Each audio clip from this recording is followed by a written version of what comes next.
Hi everybody, this is the second debugging video. The first one was using console log. This one will be using unconditional breakpoints. So unconditional breakpoints in your code. So let's have a look at the code. So as you can see, I'm using the same code as before, but I took out the console logs and there's an error in here. So I don't know what the error is.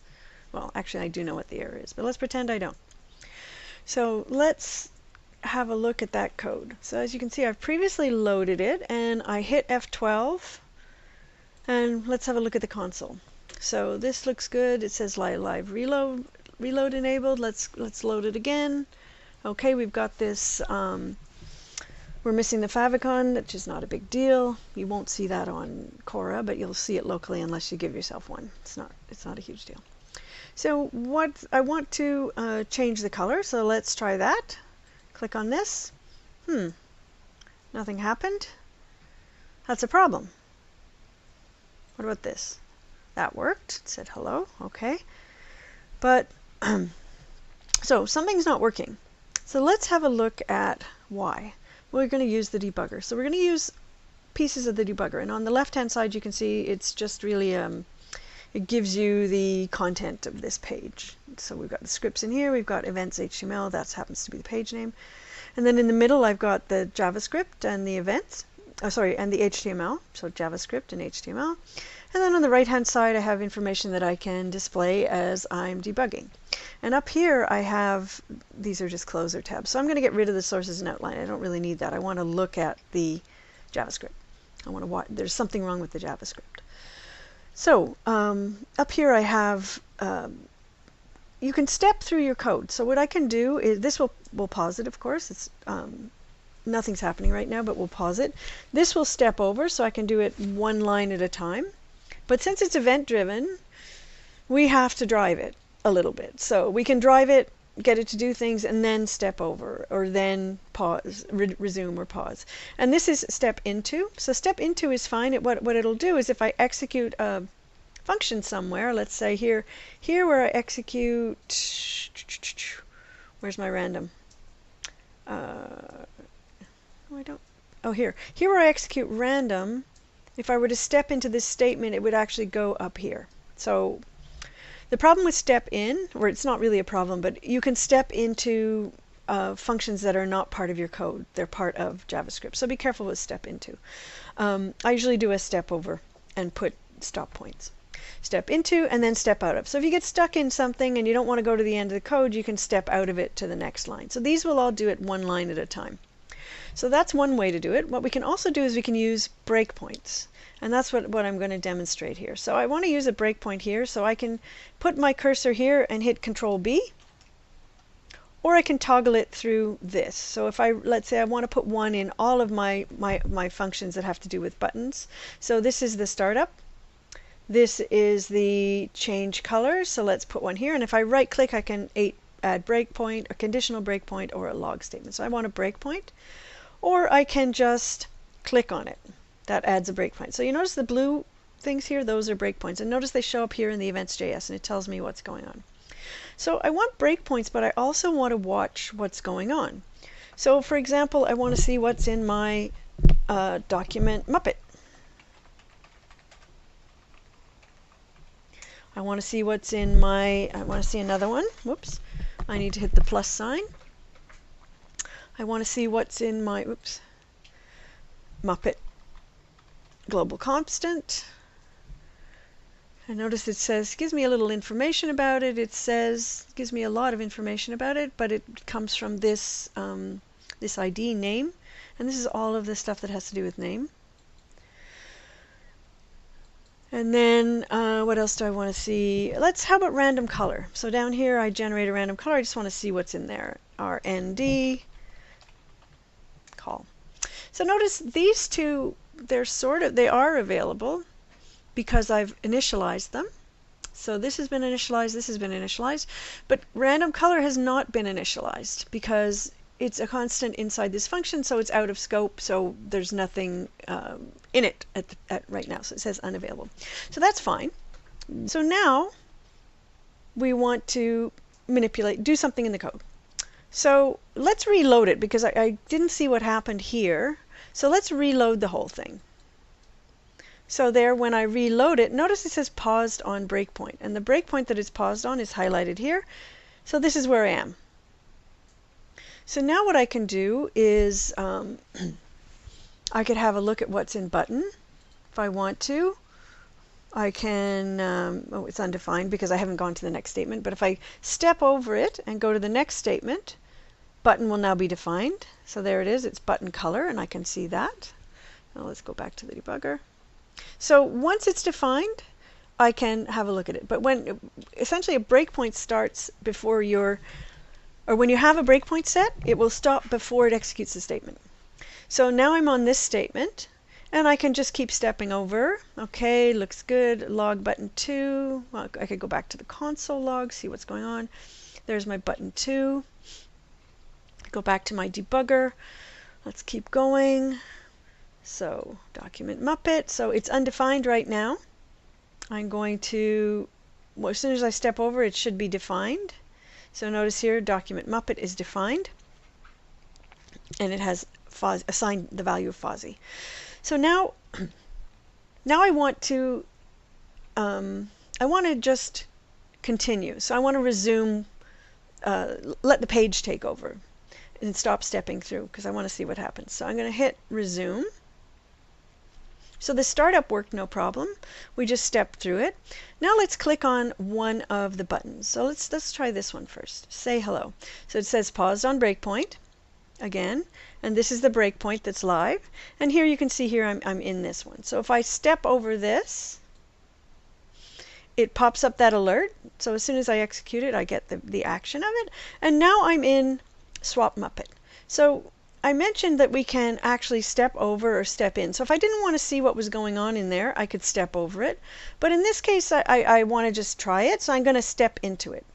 So now I'm into this function Muppet. And each time I hover over everything, I can see all of the content of it. So the document, as you can imagine, it's got a lot of stuff in there. And I can drill down if I want to.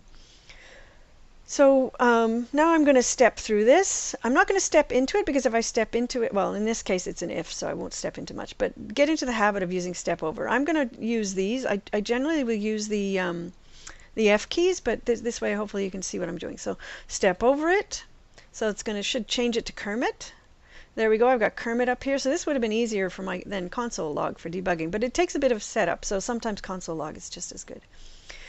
And then now I want to resume. Well, actually, let's step over it because then I should go back. So I went back into the calling function, show alert, and now I'm going to resume. So my screen is still here. So now let's try change color. I'm supposed to go into this function. That's the way my code works. It's supposed to work, but nothing happened. So let's have a look at the setup and see what we've got here. So if I look at my code, it tells me a little more about what's going on. It says that my function, I never went into my function. So I could do something like, let's see, my function is called change background color. So let's search for it. So I hit Control F. So I'm looking for change. Oops, that's doing a search in there. I want to search in here. So oops, I made a mistake. Control F will search in the page. Shift Control F should search in my code. So wait, I have to touch it first. Shift Control F. So I want to find change. So actually it searched all of them. But as you can see here, I have one match and one match. So that's probably my problem. I'm never using this function. So let's get rid of my search. So that was Shift Control F to search in my code base, and Control F to search my my page. So let's have a look in here. So here I've got, there's the button. I get a handle on the button, and I get a handle on the second button. I log the second button. I add an event listener to the second button, and then oh, there's my problem. I have not added an event listener, so I have to change that code.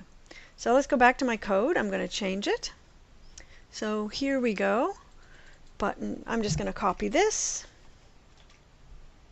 So event listener, and it should on click it should give me change BG. So I'm going to give the American spelling, see what happens. So this should reload it now. So I was paused on a breakpoint, so I'm going to continue. And I'm going to, it says transferring data. I'm going to reload it just to make sure it's loaded. Okay, so here notice I have my add event listener. So let's, oops, it paused on this breakpoint again when I reloaded it. So I'm going to disable this breakpoint because, well, do I need it? Maybe I don't. So I'm going to, yeah, I'm just going to continue. I guess the breakpoint's okay there for now. So I'm going to continue. Reference error. Can't access lexical decoration before initialization. Okay, so this is one of the cases where hoisting does not work.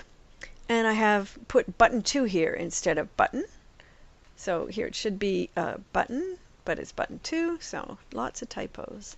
Trisha makes typos. Okay, so let's save this. Go back. And let's reload it. So I'm going to skip this, reload. I don't really need to reload, it's reloading it for me. But so it says paused on breakpoint, that's where I am. So I'm going to step over that, reference error, change color is not defined. So I have another error. So I'm going to go back and fix that. So we know, I knew I put this in on purpose. I thought it would be more interesting. C-O-L-O-U-R.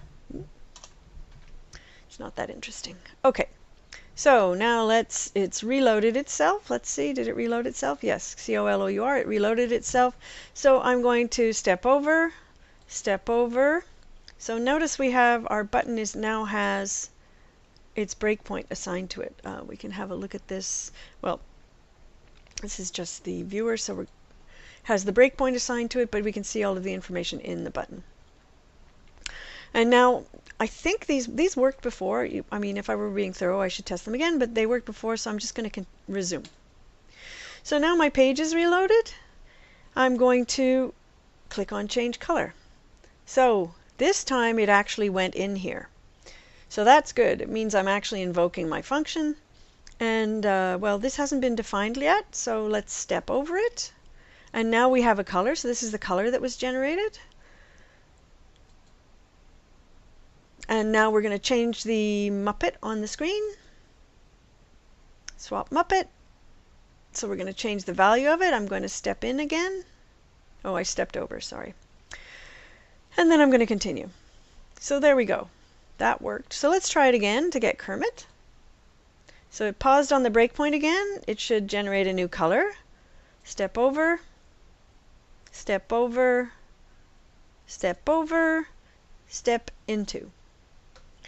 Okay, so let's watch it switch this value to Kermit. Step over, sorry, Kermit to Fozzie. Step over. Let's continue. So there we go.